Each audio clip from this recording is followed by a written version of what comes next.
what we're talking about with residential type services, this is a best effort service. So speeds will vary, particularly in the peak periods. And the product that we're bringing to market, we're sort of saying we'll back at least 200 to 300 meg in the evening, sort of thing. But you'll be able to see the full speeds outside of that off-peak period.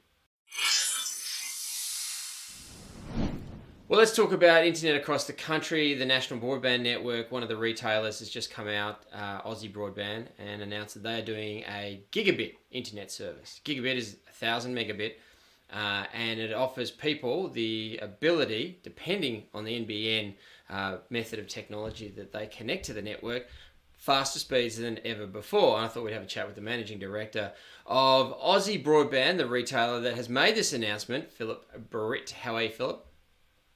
Yeah, g'day, how you going? Look, I want to talk to you about this Gigabit service first and foremost. It's not for everybody, is it? It depends on your internet connection or your method of connecting to the NBN. Yeah, certainly the method is a big thing. So if you're on fibre to the premises services, then you'll be able to get it without any issues. If you're on the NBN HFC network, then only a certain number of premises will be available day one, and then that will grow over time. And if you're on any of the other technologies, it's not available at this point. The HFC network, when you say it grows over time, are we seeing very small pockets available now or in the coming weeks, but you expect it to take years, or are we talking about a number of months and then everyone on HFC would be able to have it? How quickly is the rollout of that? Look, we're expecting the rollout's going to happen over the next sort of 12, 18 months, and it comes down to NBN has to upgrade some of the technology that's in the HFC network. It's a thing called DOCSIS, and basically that has to go to the new version to enable it. Once we go gigabit, it doesn't guarantee that our throughput speed are going to be gigabit speeds, does it? It depends on congestion on the network, of course. Yeah, absolutely. Congestion on the network is certainly part of it. It's how much bandwidth your retail service provider provisions, and ultimately, this is what we're talking about with residential type services. This is a best effort service. So speeds will vary, particularly in the peak periods. And the product that we're bringing to market, we're sort of saying we'll back at least 200 to 300 meg in the evening, sort of thing. But you'll be able to see the full speeds outside of that off-peak period. Talking about evening congestion, we must have seen the largest amount of evening congestion across the NBN during the lockdown period ever before. Is that replicated in what you've seen? Absolutely. The evening periods has grown by up to 40% during the lockdown period. And what's enabled the network to keep going is ultimately NBN has provided retail providers with an extra 40% of capacity at no cost, which means that virtually all providers have been able to pass that onto the network. And that's meant that things really haven't slowed down. Apart from the odd game update here and then, the COD updates really slammed the network. But no, it's been performing really well during lockdown, even with that 40% increase in traffic. Have you noticed congestion dropping away over the last few weeks? As NBN has reported it, they've come out and said that those peak time speeds especially have dropped away since the peak consumption point. Have you noticed that too? Absolutely, we've seen that play out, and as people have started to move about the community again, have been able to gather, sort of thing, we've seen that dip off. The daytime traffic has stayed relatively similar because I think the majority of people are still working from home that can work from home. But that evening peak, I think pretty much everyone did their Netflix binge or downloaded the whole internet during those first few weeks, and then it's sort of balanced out from there. We still get plenty of NBN complaints. I will admit that when I send my radio listeners of my radio show to Aussie Broadband, I very rarely hear back from them with any kind of complaint. Either those are directed to your local call centre or they just don't have them at all. But when we hear about NBN complaints, anecdotally for me, I hear mainly about the fibre to the node solution of NBN. Is that replicated in the data that you see from your customers? Look, we do see fibre to the node issues there, and it's a combination of usually in-house wiring plays a big part in that.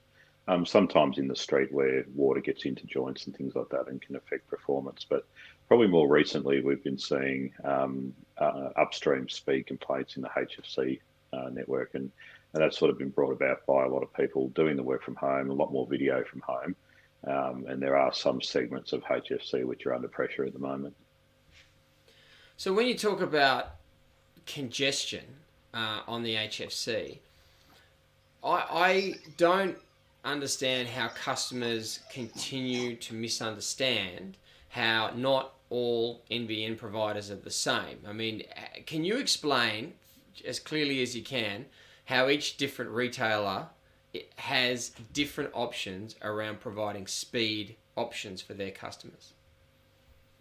Yeah, absolutely. So each different provider has a pipe into NBN, and if you think of it like a water pipe, they can govern the size of that pipe, and they make a conscious choice. It's a commercial decision how big that pipe is, and ultimately they provision what they feel is the appropriate amount of bandwidth. It might be to meet the speeds, or it might be to meet a commercial requirement. And our philosophy has always been about provisioning the right amount of bandwidth at the time.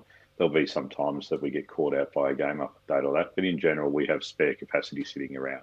And that spare capacity ultimately costs money, whereas other providers might provision a lower amount, and then ultimately their customers might suffer some congestion as a result. The area of congestion, I mean, that's the bit that people complain about, don't they? Because they then go out and say, oh, the NBN's rubbish. But quite often just changing retailers is the actual solution that they need to follow. That's correct. And if we step back probably 18 months ago, before NBN made some changes to its commercial constructs, there were a lot of providers not provisioning enough bandwidth, and big major providers. And so people thought the NBN was rubbish because it was slower than their existing services. But a few people had swapped across to us and gone, well, actually, when I change, I see a big difference. It's becoming less of an issue now because of the commercial constructs NBN has. So providers generally provision a reasonable amount. But ultimately, there are still differences out there that we see, and people changing providers because of speed and then seeing an uplift as a result.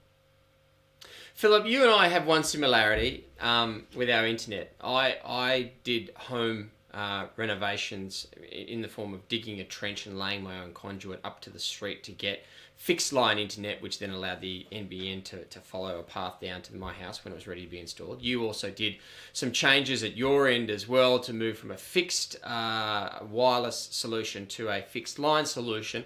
Do you recommend to homeowners that if their internet isn't quite up to scratch, be it the technology that they're using, that they then go on a path of exploring changes that they can do themselves? Yeah, so there's a few options to, I guess, homeowners if they're not on the technology that's going to work for them. There's the technology change programs where NBN will consider changing the technology that's to the premises, and the homeowner has to pay for that as an upgrade path. But you can upgrade and swap into fibre to the premises at a fee with NBN. The path I took myself was a little bit more drastic than that. I have an estate that's about 300 metres away from me that's fibre to the premises. And one of our software developers lives there, and so he's got fibre to the premises. And so I come off a separate port on his via a private wireless link, and that's how I get my internet. And obviously it's improved things. We've had an excellent communication with you today through the video. For people who continue to have challenges with the NBN, what's your number one piece of advice that they can follow to improve things that's going to have an immediate effect or a close to immediate effect for them? Look, the thing that they should be doing is talking to their retail service provider and not taking no for an answer if they believe that there's something wrong. I guess some of the tendency with NBN faults is that they may get closed automatically, and there's a lot of robots running around in NBN's fault system. So that's basically automated processes that if a fault doesn't tick a particular box, then it just gets closed. And so that can be quite frustrating for service providers, but also for customers alike. And so if something's not right, keep escalating it with your service provider. Every service provider has to have a complaints department. And ultimately, you can request to have your case heard by the complaints department. and they'll normally have the escalation channels in with NBN that can get these issues resolved. All right, it's the internet service provider with a local based call centre that is provisioning enough bandwidth from the NBN, that is providing good customer support, that is providing fair prices, and that is providing consistently good peak time speeds. They are Aussie Broadband. They are bringing out Gigabit fibre to the home speeds and HFC speeds once the network is up and running. It costs you about $150. We'll put details on the website. Phillip Britt, Managing Director, thank you for your time today, and best of luck with your business. You guys are doing really well. Awesome. Thanks very much for your time. Yeah.